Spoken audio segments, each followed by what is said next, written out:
বাবা, ও বাবা, আমার মায়ের উপরে তুমি রেগে আসছো তাই না?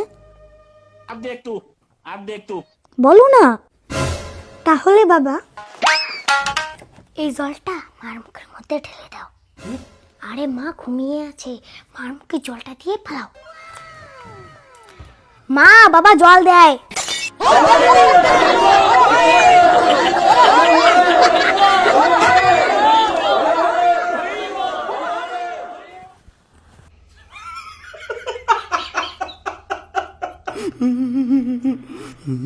আপনার কাছে তো তা পাখি ডালিম গাছে বউ, বাবাকে ধরে ফাটাবে এবার তার নিজের বউ।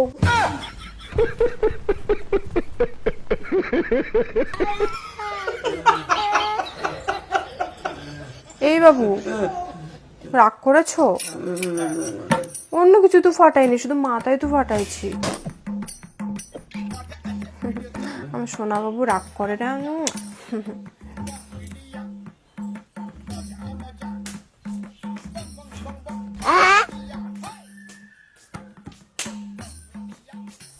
আমার মুখে মনে হয় খুব নোংরা, তাই না?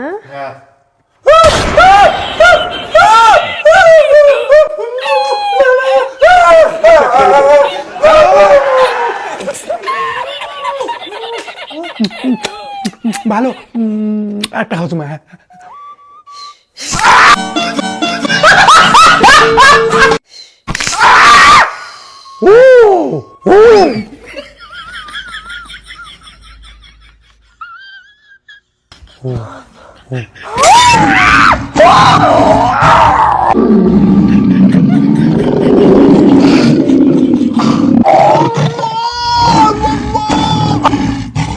বুঝা পাইছেন ভাই, বিয়ে করার কি জ্বালা। এমন করে আমার জীবন চলতেছে। একদিকে একটা ছেলে জন্ম দিচ্ছি, সেই ছেলেটাও খচ্চর, বাপের কথা শুনে না, কি হবে বড় হয় কে জানে না। মানে সারাদিন কাজ করে বউয়ের মন পাই না, শেষমেশ ছেলেটাকে বোঝায় ছেলেটার সাথে আমি বাঁচতে চাই, কিন্তু ছেলেটাও কেমন দেখো। ও খাসাই, তোর বেটা বাড়িতে আছে রে? এই তো আমার ছেলে আছে, ছেলেকে বোঝাচ্ছি পড়াশোনা করে যে গাড়ি ঘোড়া চড়ে সে, তাও বোঝে না ছেলে। তো 6 টাকা না পাঠে দিত, খরচা আনি দেন মোর যত। বাবা যাও তো, জেঠিমা তোমাকে ডাকলো, জেঠিমা জ্বর আসছে তো, কোনো খরচা আনতে বলবে মনে হয়, যাও। পারবো না আমি। কেন? সেদিন আমি জেঠিমার সাথে বসেছিলাম, কেবা ফটো তুলে ফেসবুকে ছেড়ে দিছে, আর ফটোর উপরে লিখেছে ভালোবাসার কোনো বয়স হয় না। এটা ঠিক বলো তো বাবা? না ঠিক না। কে এই খসরামি কাজগুলো করে? কি বলি এখন ছেলেটাকে? বাবা শোনো, পড়াশোনা করলে কেউ এরকম করবে না। তুমি যে পড়াশোনা করো না, তার জন্য পড়াশোনা করতে হবে বাবা, বুঝলা? ঘন্টা মার আগে মামার বাড়ির গল্প শোনায়। বাবা এটা কি?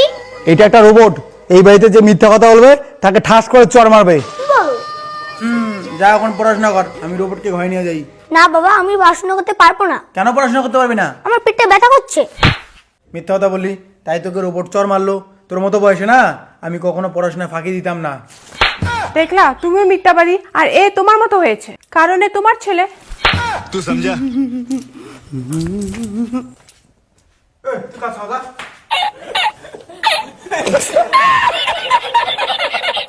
তুই